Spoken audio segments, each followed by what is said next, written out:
All right, so I don't know if you guys caught this, but over the weekend, a brand new decentralized crypto perpetual futures exchange hit the spotlight to take on Hyperliquid. Now, this exchange is called Aster.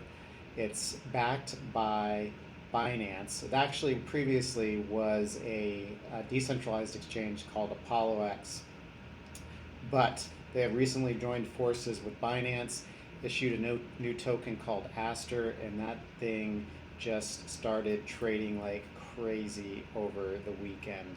The token was initially issued on Aster, but pretty soon all the perpetual futures exchanges issued contracts on this token, so you could go long or short, and the spreads went crazy. Not only the bid-ask spreads, but also the funding spreads went to over 3,000% annualized. It was a crazy weekend, and it appeared that there was just a lot of free money out there lying around, both with the dislocation between all of the exchanges that were trading this token, and the price was just going crazy as well. It was up a few 100% over the weekend.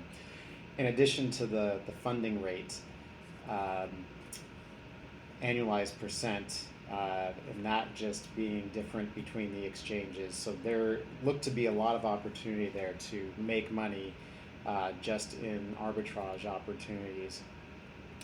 So the huge funding spreads between the exchanges were one way to potentially profit off this, and then the price dislocation. So you got the spot trading on Aster here, and then you got the perpetual futures contracts, which, in some cases they were in the hundreds of basis points difference in prices between the exchanges. So ideally, you want to trade on the cheap exchange. You want to buy on the cheap exchange and sell on the exchange where the price is more expensive, and hopefully the funding rate is working in your favor too. So I did record some screenshots of how the spreads were behaving over the weekend. And this is Paradex and Hyperliquid, where the contracts were trading. So you can see on Paradex the funding rate was over 3,000% annualized. And on Hyperliquid it was almost 900% annualized. So ideally you would want to go long on Hyperliquid and short Paradex. Now the problem here is you can see the spread to, say, buy Paradex short Hyperliquid, or buy Hyperliquid short Paradex. If you're using market orders on both sides, this is how many basis points you're losing right out of the gate. Now the spread is working in your favor, but on one exchange, but it's not the exchange you want to be buying on. You want to be buying where the funding rate is lower and shorting where the funding rate is higher. But typically what you would see is the exchange where the funding rate is highest is the exchange that is more expensive, because they want to encourage people to short the contract because it's overpriced relative to the spot that's trading over on Aster. But it was not the case here. But you can see the spreads just bouncing around like crazy. Just the bid-ask spread, even on Paradex, was bouncing around between 1 and 200 basis points there. So ideally, you want to go long on the cheap exchange, short on the expensive exchange, and you wait for the spreads to converge. So this bit me though over the weekend. I saw this juicy spread. I was like, I'm gonna get in. I'll use limited orders. I'll try to minimize my trading costs.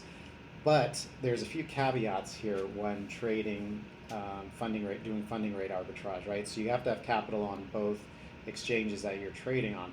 Now, as the price the price starts moving up, you're going to need to move funds from the exchange where you're long to the exchange where you're short, right? Because if the price is moving up, that means you're losing money on the short side and you're making money on the long side.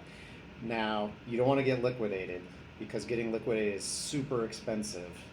They charge you exorbitant fees for getting liquidated. So ideally what you'd want to do is set a stop loss and a profit target on both exchanges where you're trading, and that way if you're not sitting at your screen all the time where you can transfer funds from one exchange to the other, at least you're going to get out of the market before you get liquidated by the exchange. So this is where the other gotcha comes in here. Now, if the difference in prices on those two exchanges are big enough, so like let's say I set a target on Hyperliquid for like $1.85 on for Aster, and I set a stop loss for $1.85 on Paradex, meaning if it gets up to that level, my long position is going to hit that limit order. I'm going to get exit. The short position is going to get stopped out, so I'm going to exit.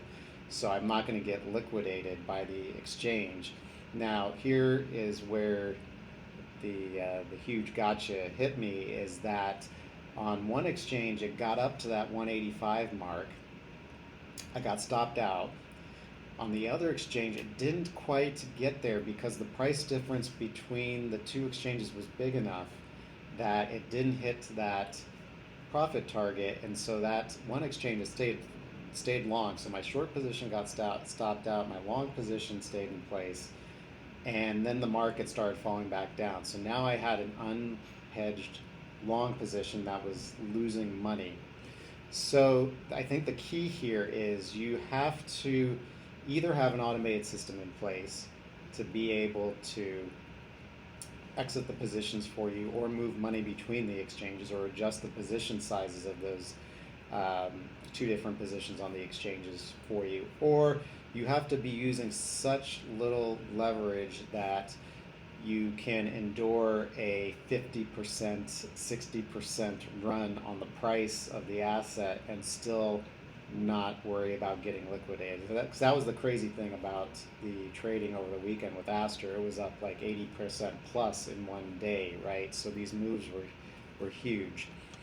So you can't just sit there and stare at these juicy rates here and just jump in and hope to collect free money. You're going to have to plan how you're going to execute these trades, because that's going to be super critical for trying to profit off of the funding rate difference and also off the price difference between the exchanges. So anyway, drop a comment if you've tried out funding rate arbitrage, and if you got tripped up, what tripped you up. And if you want to see how I'm automating all this chaos here and trying to minimize my risk as I scale this further, go ahead and subscribe, and I hope you guys are having an awesome week, and I will see you soon.